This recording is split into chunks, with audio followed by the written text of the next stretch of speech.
요즘엔 참 기도할 때도 그렇고 지금 눈물이 너무 많이 나요. 다 제가 너무 제재가 커서 우리 성도들 한 자리에 모이지 못하고 이렇게 흩어져서 예배드리고 하는 것 같아서 참 하나님 앞에 죄송하고,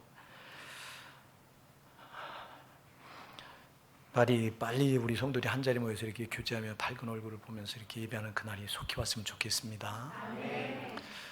제가 며칠 전 신문을 보니까요, 한상진 서울대 명예교회 교수가 그 신문에 기고한 길인데 전면을 이렇게 실었더라고요. 한상진 교수는 김대중 대통령 때, 노무현 대통령 때 국가자문위원을 지냈던 진보학자입니다. 그분이 그 앞에다가 제일 크게 뭐라고 했냐니까, 지금은 큰 위기에 우리가 직면해 있다. 우리가 지금 큰 위기에 직면해 있다. 국가 명령 통제에 길들여져 간다. 이렇게 말하고 있어요.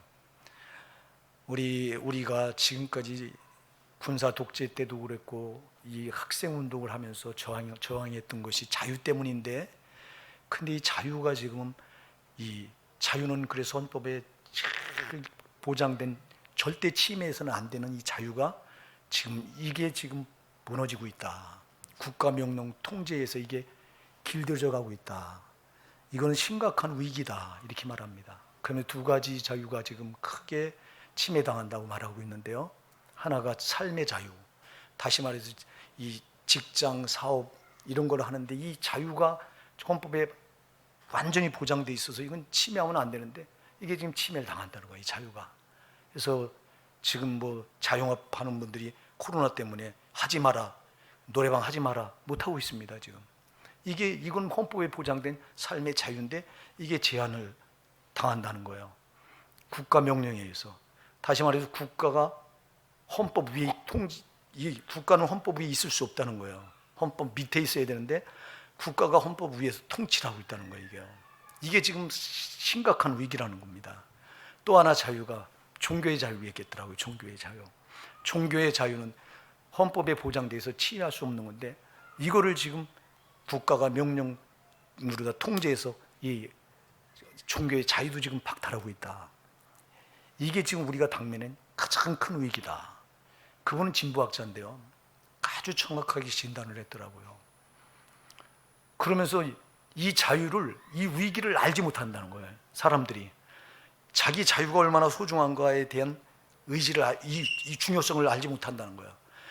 자기들이 4.19 학생운동하고 그러면서 저항했던 것은 그 자유 때문이었는데, 자유를 찾으려고 저항했던 건데 지금은 자유를 뺏기면서도 정할 줄 모르고 스스로 자유를 포기한다는 거예요.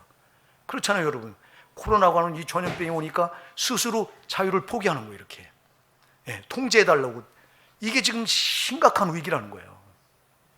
교회도 그렇잖아요. 교회도 우리가 스스로 비대면 예배가 있습니다. 자유를, 모이는 자유, 모여서 하나님 예배하는 자유를 스스로 포기하잖아요. 자영업자들도 지금 꼼짝을 못합니다. 이게 지금 위기라는 거예요. 여러분, 저는 이렇게 비대면 예배를 드리고 나서 하루도 속편한 적이 없었고요.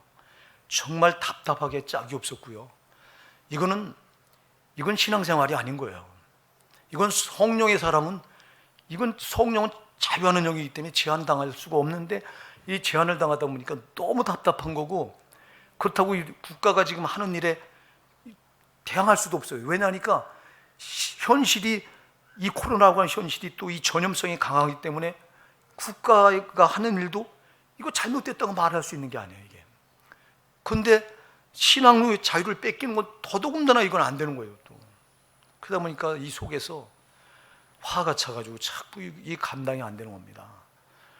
여러분이 위기로 모른다면, 위기로 모른다면 이건 참 이것처럼 어리석은 게 없는 거예요. 여러분, 위기로 받아들일 수 있어야 돼요. 우리가 위기를 받아들일 때 세 가지가 중요해요. 정말 내가 이 위기로 느끼고 있느냐. 위기로 못 느끼면 이거는 정말 위험한 거예요, 여러분. 한상진 교수가 얘기한 것처럼 지금 우리는 위기에 직면해 있다. 국가 명령 통제에 길들여져 가고 있다.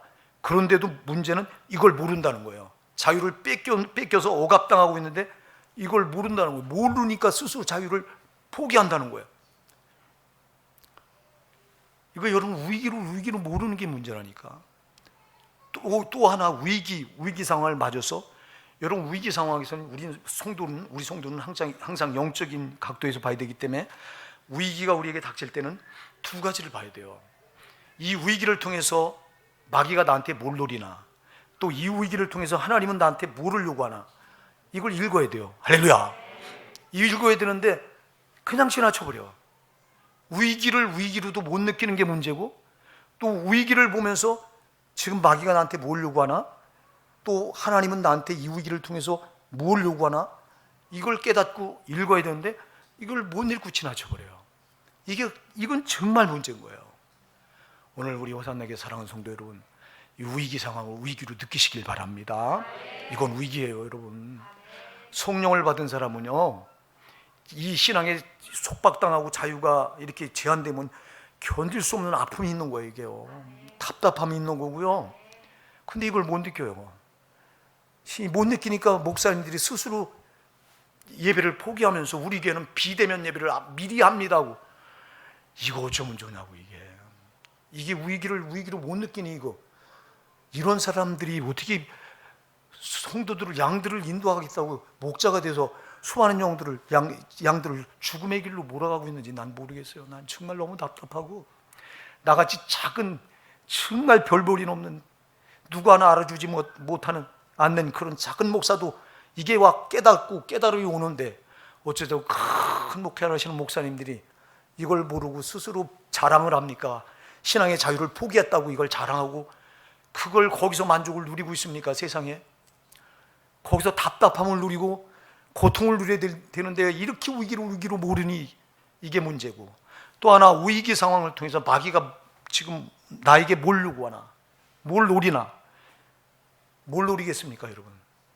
자, 우리가 엄중하게 코로나라고 하는 위기를 맞아서 이것도 위기예요. 그러나 여러분들이 생활하다가 삶에 어려움이 올 때도 그것도 위기예요. 그럴 때 여러분 꼭 기억해야 돼요. 위기로 느낌과 동시에 여기서 마귀가 나한테 노리는 게 뭐냐, 또 여기서 주님이 나한테 요구하는 게 뭐냐, 이걸 꼭 읽으셔야 돼요. 지나친다고. 그러면 위기를 왜 우리에게 주겠어요? 자, 코로나라고 하는 위기를 우리에게 왜 줘요? 여러분 삶의 현장에 어려움을 여러분들에게 왜 던져놓을까요? 다른 거 없어요, 여러분. 여러분 신앙 포기하라는 거예요.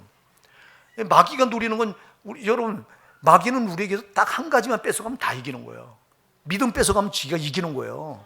그러니까 너 하던 믿음 중단하라는 겁니다, 여러분. 자, 코로나가 왔으니 자, 모이던 예배 너 그만, 여기서 스톱하라는 거예요. 여러분, 하나님에 모여서 예배하는 게 이게 최고의 축복이잖아요. 이게 교회의 특권이고, 여러분 교회는 모여서 예배하지 않으면 생명을 잃어버린 것 똑같은 거예요, 이게요. 흩어져서 각 가정에서 예배하면 되지 않냐. 있는 곳이 어디나 하늘나라 천국이니 주님과 교통만 하면 되지 않냐. 여러분, 이게 말같이 쉽지 않아서 제가 자꾸 말씀을 드리는 거예요. 여러분들이 가정에서 화상 예배 드리는 거요, 여러분 이게 모여서 예배 드리는 건 천지 차이로 달라요. 영적으로 볼 때 어마어마한 차이가 있어요. 여러분이 각 가정에서 혼자 예배 드리면 절대 성령의 은혜, 성령의 역사 와닿질 않아요. 왜 그러냐? 성령은 모일 때 강력하게 역사하셔요. 그래서 모이기를 피하는 어떤 사람들이 습관과 같이 하지 말고 오직 권하여 그날이 가까움을 볼수록 더욱 그리하자. 그날이 가까운, 마지막 날이 가까움을 볼수록 더욱 권하여 모이기를 힘쓰자고 말하고 있는데, 히브리서 10장 25절은. 근데 모이지 않으면 교회가 아무것도 못하는 거예요. 모이지 않으면 성령 역사가 불이 안 붙어요. 장작개비 원리를 제가 여러분들에게 수도 없이 얘기 드리잖아요. 장작개비가 모일 때 불 붙어서 불이 타올라요. 잘 타던 장작개비도 빼내서 땅에 하나만 딱 놔보세요. 타던 불도 꺼져버리고 연기만 풀풀 나요. 여러분들이 잘 모여서 예배드릴 때 성령의 은혜와 역사가 여기서 내가 느껴지고 교통이 되는데, 가정에서 여러분들이 혼자 이 가족끼리 이렇게 예배드리면 벌써 타던 불이 꺼진 거예요. 이걸 모른다고. 그게 얼마나 답답합니까, 이게. 그래서 예배는 모여서 함께 하나님 앞에 모여서 예배할 때 성령의 교감이 이루어지고요, 은혜와 역사가 일어나는 거거든요. 근데 마귀는 이걸 아니까 코로나가 엄중한 위기를 탁 던져놓고 노리는 거예요. 너 믿음 포기하라는 거예요. 너 예배 포기하라는 거예요. 그럼 우리가 예배 포기하면 망하는 건데, 순순히 따라갑니다. 따라가면 안 돼요, 여러분. 그렇다고 우리가 또 모여서 예배하자니 정부 방침을 또 우리가 따라가야 되잖아요. 정부 방침도 잘못된 게 아니거든요. 코로나가 확산되는 걸 막자는 거니까 우리가 그래서 지혜를 구해야 되는 거예요, 크리스찬들은. 아멘. 그러니까 지혜를 어떻게 하면 정부 방침도 우리가 잘 잘못된 방침이 아니니까 이건 정말 옳은 방침을 지금 정부에서 제시하니까 우리가 어떻게 하면 정부 방침도 거스르지 않고, 여러분 권세를 거스르지 말라고 했거든요. 성경은 로마서 13장이죠.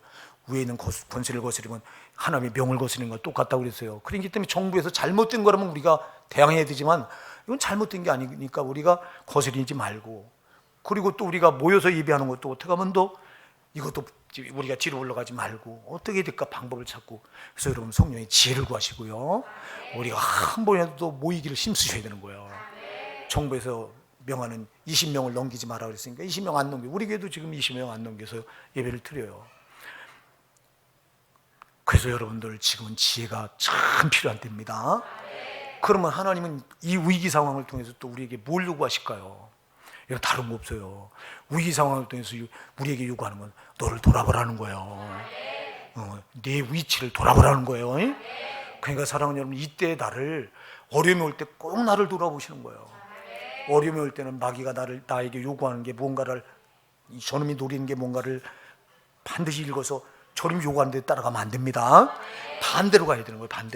반대로 하던 기도, 내가 기도 하나 두 개를 더하고 위기 때는 두 개를 더하고, 근데 마귀는 딱 위기를 던져놓고 거기 마음 뺏기게 해서 하던 기도, 한 개 하던 기도도 뺏어가요. 못하게 해버려요. 그럼 난 마귀한테 당한 거예요. 속지 마셔야 돼요. 그리고 이제 하나님이 또 뭘 요구하시나? 하나님은 다른 거 요구하잖아. 위기를 딱 좀 던져놓고 너를 돌아보라는 거예요. 그리고 너를 돌이키라는 겁니다. 이거예요, 이거. 사랑하는 여러분. 그러니까 우리가 지금 이 코로나로 엄중한 위기를 통해서, 신앙의 위기를, 이 영적인 위기를 통해서 우리는 하나님이 나에게 뭘 요구하시느냐 하니까 너를 돌아보라는 겁니다. 그래서 나를 돌아보는 거예요. 오늘 우리가 이 본문의 이 말씀, 이 말씀을 가지고 모든 불의를 버리라, 이런 주제로 말씀의 주제를 제가 정했는데요. 그냥 정하지 않았죠. 기도하면서 제가 하나님 앞에 정했는데, 여러분 왜 이 제목을 정했냐니까 지금 우리에게는 불의를 버릴 때입니다. 불의를 버리라는 거예요. 주님이 이 엄중한 사태를 이 교회에 허락하신 이유는 너희 죄가 가증하다는 거예요. 너희 죄가 지금 눈 뜨고 차마 볼 수 없을 지경이라는 거예요. 이게요, 우리를 향한 하나님의 경고입니다, 이게. 그러니까 지금은 내가 뭐가 잘못됐나, 하나님 앞에 잘못된 건 딱 한 가지예요. 죄입니다, 죄. 불의가 뭐예요? 불의가 죄잖아요, 여러분. 이게 죄입니다, 여러분. 그러니까 지금은 내 죄를 돌아봐야 될 때입니다. 오늘 본문은 이렇게 말합니다. 불의한 자가 하나님 나라를 유업으로 받지 못할 줄을 알지 못하느냐. 불의한 자가 하나님 나라를 유업으로 받지 못한다. 못을 박아요. 다시 말해, 불의한 자는 천국 들어간다, 못 들어간다? 못 들어간다. 못을 받고 있어요. 그럼 불의한 자가 뭡니까? 불의한 자는 아까도 얘기했죠. 불의가 뭐라고요? 죄입니다, 죄. 그러면서 쭉 미혹을 받지 말라. 음란하는 자, 우상 숭배하는 자, 간음하는 자, 탐색하는 자, 남색하는 자. 이거 여기 보니까요, 하나님이 굉장히 제일 싫어하고 제일 먼저 하나님이 아주 가증하게 여기는 죄가 성적인 죄예요. 그래서 여기 보니까 음란하는 자, 또 우상 숭배하는 자, 간음하는 자, 탐색하는 자, 남색하는 자, 5가지나 성적인 걸 제일 앞에다가 이렇게 놔요. 참 이게 여러분, 이 한국 교회 저와 여러분이 제일 많이 빠진 죄가 이 음란죄, 간음죄, 뭐 이거 회개하시자고요. 아니라고 말하지 마세요. 주님은 마태복음 5장에서 분명히 말씀하고 계세요. 여자를 보고 마음에 음욕을 품는 자보다 이미 마음에 간음하였느니라 그랬어요. 여자를 보고 음욕을 품어도 간음한 거예요, 이거. 그런데 하물며 여러분, 얼마나 많은 이 음란한 이런 생각들을 신자들, 목회자들부터 신자들이 다 가지고 살았냐고. 주님이 참 기뻐하지 않은 이 죄가 아주 우리가 태산을 이루고 있는 거예요, 이게. 주님이 제일 앞에 이거를 경고한 것도 제일 많이 짓기 쉬운 죄가 이거기 때문에 앞에 경고한 거예요. 이거를. 우리 이 시간 돌아보시고요. 여기 또 이 음란죄, 간음하는 죄는요, 우리가 이 육신을 입고 음란하고 간음한 것도 포함하지만 영적인 음란을 또 말합니다. 다시 말해서 하나님 외에 다른 걸 더 앞세우고 하나님보다 더 다른 걸 사랑하고 한 게 있다면 이게 영적인 음란이에요. 이걸 버리라는 거예요, 여러분. 이걸 지금 철저히 버려야 될 때요. 그 다음에 도적이나 그랬어요. 도적. 여러분, 우리가 도적질 안 한 사람이 누가 있어요? 나는 이 어려서부터 제가 이렇게 어려서부터 저를 돌아봤어요. 넌 도둑질 안 했냐? 어려서부터 하니까 도둑질한 게 수도 없이 많아. 저는 어려서부터 9살 때 어머니를 잃어가지고 사는 게 고단해가지고 먹고 사는 게 힘들어가지고 친구들 거 뭐 가지고 있으면 뺏어 먹고, 심지어 제 동생들 거 모가치를 나눠주면 빨리 먹고 가서 무력으로 뺏어 먹고, 이런 것까지 다 도둑질한 거더라고. 이게 뺏은 거예요. 그리고 어려서 초록쓸 때 너무 배고프니까 우리 동네에 가게가 있었는데 그 가게를 제가 초등학교 아마 한 2학년 때인가 그런가, 가게를 몰래 들어가서 껌도 훔치고 빵도 훔치고 그랬던 것까지 기억이 나서, 또 하나님 앞에 그거만이 아니에요. 또 사람 걸 도둑질한 건 둘째치고 하나님 걸 도둑질한 게 또 얼마나 많아. 우리가 하나님께 드려야 될 11조, 또 헌금, 헌물도 하나님께 정해놓고 작정해서 내가 주정금 드리게 되겠다 하는데 또 내가 급하면 주정금도 떼어먹고, 이게 다 도둑질이거든요. 이거 여러분 버리라는 거예요. 예, 도적. 탐남하는 자, 이 탐욕이요. 여기 탐남에는요, 여러분 잘 기억하세요. 음식도 필요 이상 막 먹지 마세요. 이거 탐남이에요. 이거 욕심이에요. 여러분들이 잠언 23장 2절에 가서 보면요, 이 탐식하는 자는 목에 칼을 둘지니라 그랬어요. 여러분, 필요 이상 막 욕심껏 먹는 사람은 목에 칼을 두래. 자기 목에. 이만큼 경고해요. 여러분, 우린 근데 뭐 막 배부르게 먹고, 내가 배부르게 먹으면 누군가는 나 때문에 못 먹는 사람이 있다고 하는 걸 꼭 기억하셔야 돼요, 여러분. 제가 여러분들한테 얘기했잖아요. 땅 투기하는 사람들 절대 지옥 갑니다. 이거는 100번. 왜 여기 안 됩니다. 이게 탐남이에요. 이게 탐욕이에요. 여러분, 내가 살 집 있으면 족하지 뭐 하려고 집을 두 채, 세 채 그렇게 갖는 이유가 뭐냐고. 나는 바람 피하고 비 피할, 여러분들이 저희 집에 와보셨잖아요. 우리 집사람하고 저는 이 집 주신 거 감사합니다. 우리한테는 딱 맞습니다. 크지도 않고 적지도 않고, 더 큰 거 주셔도 필요 없고, 작으면 이거보다도 좀 작으면 불편할 거고, 얼마나 감사한지 모릅니다. 정말 감사해요, 저는요. 그러면 되지 뭐 하려고 욕심을 부려. 특히 우리 크리스찬들이 여러분, 투기 절대 하지 마시기 바랍니다. 아파트 투기 이런 거 절대 하지 마세요. 제가 수도 없이 여러분들한테 말씀을 드렸어요. 이거 불의가 되기 때문에 절대 하나님 나라 유업으로 못 받아요. 응? 술 취하는 자, 야, 술 먹는다고 죄냐 이래요. 아니요, 술 먹는다고 죄예요.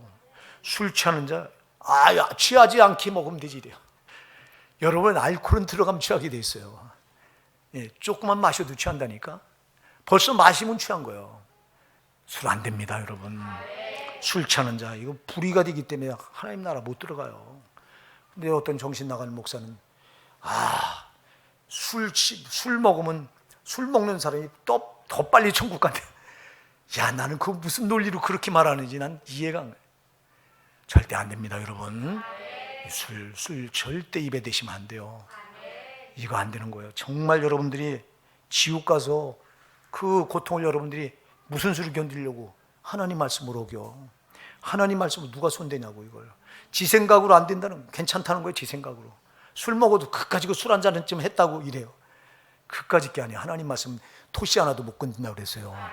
1.1핵이라도 세상이 없어지기는 절대 못 건든다고. 할렐루야. 어떻게 하나님 말씀을 지멋대로 해석을 해요? 그러면 또 후욕하는 자, 이 후욕은요, 이거는 다른 사람 모욕하는 거예요. 여러분, 다른 사람 모욕 주시면 안 돼요. 다른 사람 자존심 상하게 하거나 모욕하는 거 안 된다고, 여러분. 이거 또 토색하는 자, 속여 빼앗는 거예요.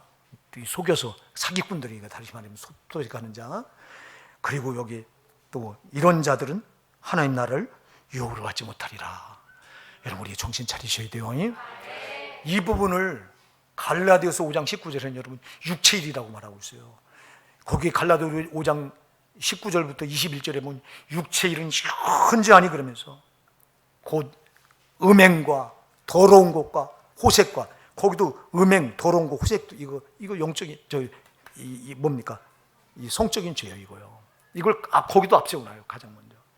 그래놓고 또 우상숭배, 술수, 또 원수를 맺는 거, 분쟁, 시기, 분냄, 당짓는 거, 불리함, 이단, 투기, 술취함도 거기 또 나와. 그리고 방탕함과 이와 같은 것들이라.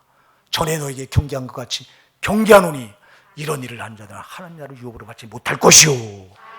똑같이 말하고 있어요. 그래, 다시 말해서 모든 죄는 한 가지라도 지면 천국에 들어간다, 못 들어간다? 못 들어가는 거예요. 우리가 예수 믿기 전에 이 불의에 다 빠져서 살았던 겁니다. 그런데 예수 그리스도께서 그런 우리를 위해서 십자가에서 우리의 죄를 다 도말해 주셨어요. 어떻게 도말해 주셨어요? 여러분, 죄값은 사망이기 때문에 로마서 6장 23절 죄의 삭은 사망이요. 죄값은 사망입니다. 여러분들은 죄값을 갚아야 돼요, 반드시. 죄는 지면 값을 갚아야 돼요. 그 값을 갚아야 되는 게 사망으로 갚아야 돼요. 성경에 말하는 사망은 지옥이에요. 그래서 우리는 이 불의에 빠져서 예수 몰랐을 때 이 불의로, 온갖 불의로 살아서 우리는 죽어서 지옥 가서 그 죄값을 갚아야 되는 그런 자들이었는데, 예수님께서, 하나님 아들 예수님께서 우리와 똑같은 인간의 몸을 입고 오셔서 거의 자기 몸에다, 죄 없는 자기 몸에다 우리 모든 인간들의 죄를 다 덮어 자기가 짊어지시고, 그리고 십자가에 달리셔서 처절하게 살찌키시고 피 흘리셔서 우리가 받을 지옥 형벌을 그 십자가에서 다 받으신 거예요. 그래서 예수님은 우리가 짊어지고 있던 모든 불의, 죄를, 이 지금 성경에서 언급하고 있는 이 모든, 오늘 본문 고린도전서 6장 9절부터 10절까지 말하는 이 불의, 그리고 갈라디아서 5장 19절부터 21절에 말하는 그 불의, 모든 죄를 다 예수님이 십자가에 짊어지시고 살찌고 피 흘려서 그 지옥 형벌의 고통을 다 받으시고 우리의 불의를 다 도말하신 거예요. 다 없애주신 거라 이 말입니다. 오늘 그래서 본문은 이렇게 말합니다. 너희 중에 이와 같은 자들이 있더니 주 예수 그리스도의 이름과 우리 하나님의 성령 안에서 씻음과 거룩함과 의롭다 하심을 얻었느니라. 너희가 이렇게 불의했는데 주 예수 그리스도의 이름과 우리 하나님의 성령 안에서 씻음과 거룩함과 의롭다 하심을 얻었느니라. 할렐루야. 예수 피로 우리가 씻음 받았어요. 자, 그러니 이제부터 우리가 해야 될 일을 뭘까요? 또다시 불의를 받아들여요? 그럴 수 없는 거예요. 이제는 예수께서 이렇게 피로 우리 죄를 다 도말해 주시고 우리를 거룩하게 하셨으니 이제는 우리가 이 거룩함을 어떻게든 유지하려고 힘쓰고 했어야 되는 거예요. 이걸 영적인 싸움이라고 말해요. 이걸 영적인 싸움. 원수 마귀는 또 우리에게 이 죄를 짓게 만들려고 저건 발악을 하고, 우리는 어떻게든 이 죄와 싸워서 죄를 안 지려고 몸부림을 쳐야 되고, 이 싸움인 거예요. 이 싸움. 다른 싸움이 없어. 이 싸움. 그런데 과연 여러분, 우리가 돌아보시자고요. 과연 예수님께서 그렇게 처절하게 자기를 다 희생해서 저와 여러분의 죄를 도말해 주셨는데 지금도 유효합니까? 거룩합니까? 정말 우리가 불의를 받아들이지 않았습니까? 안 그렇잖아요. 정말 우리가 예수님의 그 엄청난 십자가 보혈의 그 공로로 이렇게 우리의 죄 사함받고 불의가 다 도말됐는데, 근데 우리는 또 그 세상 나가서 살면서 그 죄를 또 다 불의를 또 받아들였잖아. 이걸 돌아보라는 거예요. 지금 이 영적인 위기를 우리에게 주시고는 네 상태가 어떤가를 돌아보라는 겁니다. 이걸 진짜 나를 못 발견하면 안 되는 거예요. 위기 상황에서 나를 못 발견하면 대책이 없는 거예요. 어떤 분들은 그렇게 말해요. 교리를 가지고 목회하시는 목사님들은 이렇게 말해요. 죄 괜찮다. 예수 안에서 이미 다 사함받았기 때문에 과거에 지은 죄, 현재에 지은 죄, 앞으로 지을 미래 죄까지 다 예수 안에서 다 도말받고 사함 받은 거기 때문에 어떤 죄를 줘도 지옥 가지 않는데요. 야, 나는 그 목사님들이 성경을 어떻게 해석을 하고 그렇게, 성경은 해석하면 안 돼요. 해석을 하니까 자꾸 저런 말을 해. 성경은 해석하면 안 돼요. 성경을 인간이 어떻게 해석해요? 하나님 하신 말씀을 그냥 우린 받아들이고 믿어야지. 절대 죄는 안 돼요. 우리가 예수 피로 제산 받았으면 이젠 또 죄를 지으면 안 되는 거예요. 이건 죄를 짓지 않으려고 몸부림치고 싸워야 되는 거예요. 이게. 성경은 수도 없이 말합니다. 수도 없이 우리에게 참으로 거룩함을 요구합니다. 여러분들이 베드로전서 1장 14절 16절까지 가서 보면 그렇게 말해요. 너희가 순종하는 자식처럼 전에 행하던 악한 본을 삼지 말고 오직 너희를 부르신 거룩한 자처럼 너희도 모든 행실에 거룩한 자가 되라. 너희도 모든 행실에 거룩한 자가 되라. 기록되었을 때 내가 거룩하니 너희도 거룩하라 하셨느니라. 이렇게 말씀하고 있어요. 사랑하는 여러분, 거룩하셔야 돼요. 데살로니가전서 4장 3절에도 말해요. 데살로니가전서 4장 3절에도 하나님의 뜻은 이것이니 너희의 거룩함이라. 하나님의 뜻은 무엇이라고요? 거룩함이래요. 아멘. 이게 하나님 뜻이에요. 하나님께서 아들 예수를 십자가에 처절하게 죽이셔서 우리 죄를 도말해서 거룩하게 해놓으셨으니 하나님의 뜻은 너희의 거룩함이라는 거예요. 그러면서 데살로니가전서 4장 7절로 8절은 이렇게 말합니다. 하나님이 우리를 부르신 부정케 하시며 거룩케 하심이니 그러므로 저버리는 자는 사람을 저버리니 아니요 너희에게 그의 성령을 주신 하나님을 저버림이라 그랬어요. 하나님 우리를 부르신 부정케 하시며 거룩케 하심이라 그랬어요. 그러므로 이걸 저버리는 것은 사람을 저버리는 게 아니라 너희에게 그의 성령을 주신 하나님을 저버리는 거래요. 우리가 거룩한 걸 저버리잖아요. 누굴 저버려요? 우리에게 성령을 주신 하나님을 저버리는 거라는 거예요. 하나님을 저버리고 가야 될 곳이 어디예요? 우리 여러분 정신 바짝 차립시다. 죄에 대해서 관대하면 안 돼요. 죄에 대해서는 처절하게 싸우셔야 되는 거예요. 근데 우리가 그렇지 못했잖아요. 정말 돌아보면 제 자신부터 그래요. 그 지금은 하나님 앞에 뭐 옛날에도 그랬습니다만 제가 이 기도를 새벽부터 나와서 하는 기도를 시작한 지가 벌써 5년입니다. 이 기도를 하면서부터 제가 그때부터 나오는 건 회개밖에 없었는데 지금은요 회개가 더 강렬하게 나와요. 정말 더 강력하게 회개밖에 안 나와요. 하나님 앞에 잘한 걸 좀 있으면 주님 제가 하나님 앞에 잘한 것 좀 있으면 한번 내놓을 수 있도록 한번 기억 좀 나게 해주세요. 한 개도 없어요. 다 죄밖에 내놓을 게 없더라고요. 목사인 내가 그러면 여러분은 얼마나 더 그러시겠어요. 목사는 세상과 등지고 하나님 앞에서 살려고 몸부림치는 자가 목사인데 목사인 내가 그랬는데 여러분들은 세상 나가서 살아야 되기 때문에 세상과 섞여서 살아야 되기 때문에 여러분 우리 성도님들 그래서 내가 성도님들 기도할 때마다 우리 성도들은 또 한 주가 되면 이제 내일부터 월요일 되면 주일날 그래요. 내일부터 또 세상 나가서 저 험한 세상 나가서 싸워야 되는데 주님 지켜주셔야 돼요. 나는 세상과 단절돼서 내가 할 일은 우리 성도들 놓고 기도해 주는 건데 주님 저들은 세상 나가서 싸워야 되는데 제발 저들 좀 지켜주세요. 제가 우리 성도들 놓고 이 기도를 주일마다 해요. 자, 그런데 보세요. 여러분들은 세상 나가서 세상과 싸워야 되는데 얼마나 더 많이 죄를 받아들이겠냐고. 그런데도 여러분 죄에 대한 감각이 없어서 이 얼마나 무서운 건지 모르고 이 죄를 짓는 불의한 자는 하나님 나라를 유업으로 받지 못한다고 하는 이 어무한 말씀을 이 말씀이 있는데도 여러분들은 무시해버리고 죄를 지면서도 별로 회개할 줄 몰랐잖아. 그러니까 하나님이 이 엄중한 코로나라는 위기를 탁 교회에 던져놓고는 너를 돌아보고 네가 지금 얼마나 많은 불의에 빠졌는가 돌아보고 거기서 빠져나오라는 겁니다, 여러분. 거기서 너를 돌이키라는 겁니다, 여러분. 우리가 불의에서 빠져나올 길은 회개밖에 없잖아요. 제가 여러분에게도 수없이 말씀드렸어요. 우리에게 하나님 주신 최고의 선물은 회개입니다. 물론 우리에게 주신 최고의 선물은 예수 그리스도죠. 우리에게 예수를 주시지 않았다면 우리는 죄산 받을 길이 없으니 우린 지옥을 면할 길이 없으니 예수 그리스도가 최고의 선물이지만 그러나 예수 그리스도를 우리에게 주었어도 우린 육신을 입고 있기 때문에 또 연약해도 죄를 범할 수밖에 없는데 그래서 우리에게 주신 게 회개예요. 회개는 그냥 되는 게 아니라 성령이 오셔야 되는 거예요. 그러니까 성령을 그래서 예수 다음에 우리에게 성령을 주신 이유는요, 성령을 통해서 회개하라는 거예요. 성령을 통해 내 죄를 발견하고 회개하라는 거예요. 회개하면 살아요, 여러분. 어떤 죄를 줬어도요, 억만 죄를 줬어도 회개하기만 하면 사는 거예요, 여러분. 하나님이 회개 앞에 꼼짝 못해요. 눈물로 하나님 앞에 나오는 하나님 자녀들 앞에 주님은 꼼짝 못해요.